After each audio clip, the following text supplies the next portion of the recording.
What's happening, folks? Back with another reaction, back with some more Duran Duran, and we're going to go back to their Rio album, which I have shown before. I have on vinyl, so you know, the quality here, there might be a little surface noise, a pop or two.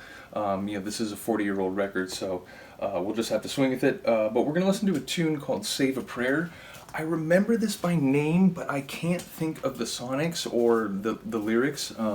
Again, I think people have made very clear to me at this point, and I have begun to pick up on it, that a lot of Duran Duran's lyrics, you know, you can take them different ways. They're like more thematic than having like very specific and clear, like concrete meanings. Or at the very least, my understanding is that Simon Le Bon is notoriously a bit opaque with what he may mean by any particular line or song. But yeah, the name Save a Prayer stands out, so it is possible that once the song starts it'll be like, oh, of course, it's this one. But yeah, straight out of the gate, as I think about it, the name rings a bell, but it doesn't, you know, make me recall any particular melodic sound or any of the lines per se. So this is 1982, Capitol Records. Rio is the name of the album, and we are going to listen to Save a Prayer. So, this is the B-side, yes. Alright.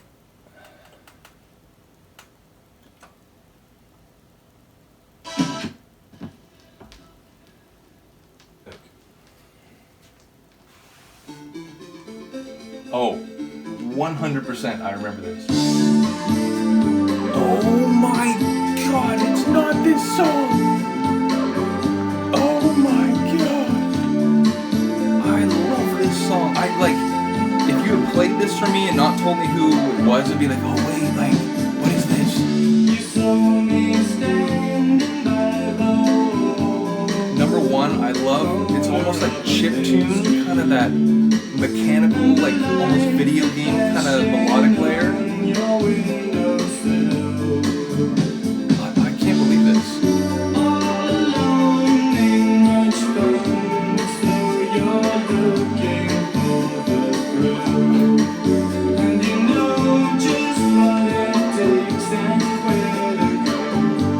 You know just what it takes and where to go. Okay. Yep, alright. It's coming back. It's coming back.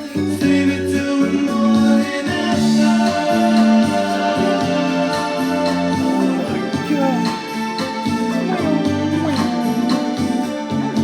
I love that. Especially that kind of like, that wrinkle in the melody.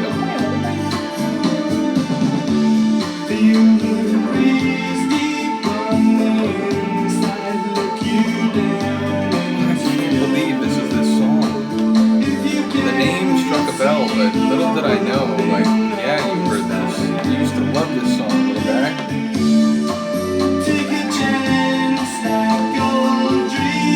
There are some pops. You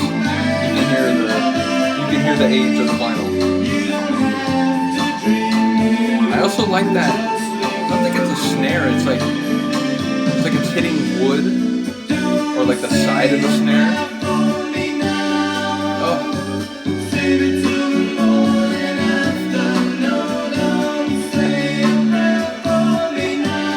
It's a really interesting line. Don't say a prayer for me now. Save it for when I'm gonna need it the morning after.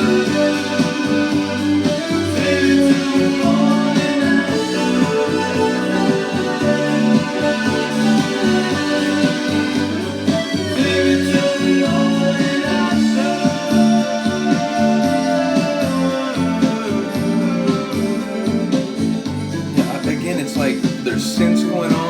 I think that was a really nice guitar riff, I think. And then this, the atmosphere of that, like smooth but wrinkled synth, it's considerable.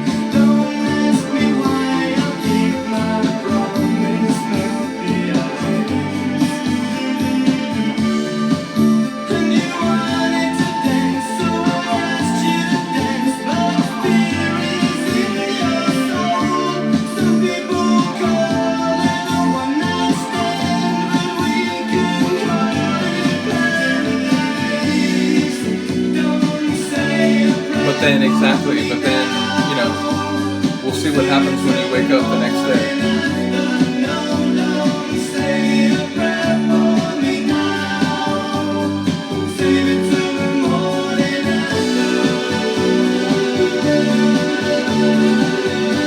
Again, is that a guitar with like effects on it, or is it a keyboard?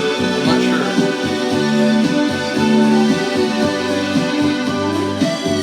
I think it's a guitar, yeah.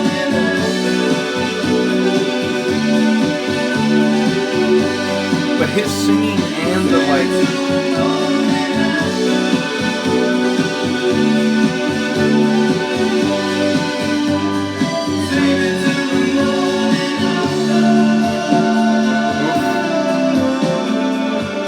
I love that sort of tonal shift when it.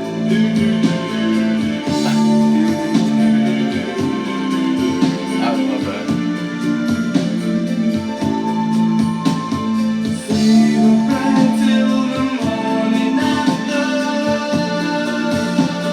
I'm like embarrassed now that I didn't remember this tune by name more concretely.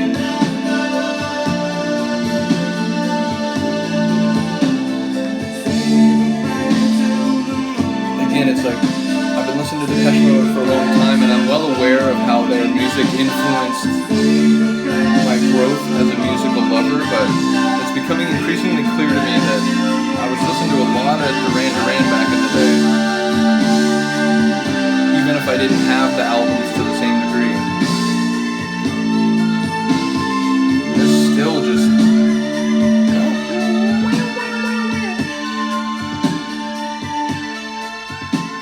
It's a wicked sort of high dissonant synth. It makes me wonder, now that I'm aware the version I have is a slightly reworked US release of the album, where I guess like the bass and sort of the danceability of the record was enhanced. I wonder if, you know, some of the elements there, certainly that the way that ended, I wonder if that might be one of the additions or flourishes that were added to, you know, make it a little more groovy. But either way, I love that tune, and again, I'm sort of embarrassed that I wasn't remembering it sonically by the name alone. Nevertheless, yeah, I definitely remember hearing that as a kid.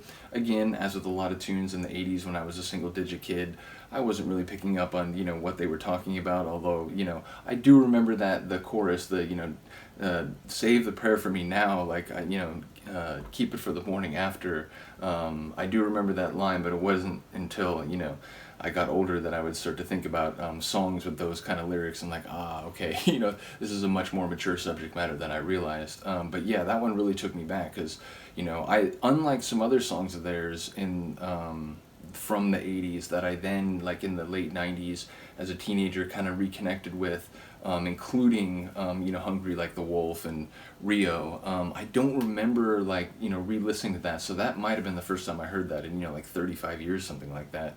But yeah, the moment it started, it was like, oh my god, it's this tune. So yeah, I really do love that. That's maybe, you know, a contender for my favorite on this album. I like Hungry Like the Wolf a lot, but yeah, that one I really did enjoy. So let me know what you think. Let me know if that is a favorite of yours, or if, you know, there's another tune on the album that I haven't yet reacted to that you'd like to hear. Let me know if I was right, that again, with this being the slightly reworked US version, if that's, you know, a little bit different than the original studio version of the song. Be interested to hear that. I know there's a lot of you out there with some really detailed understanding of, you know, Duran Duran's history and their songs and their albums compositions. So yeah, let me know. Other than that, thank you for listening and watching. I will see you next time. Peace.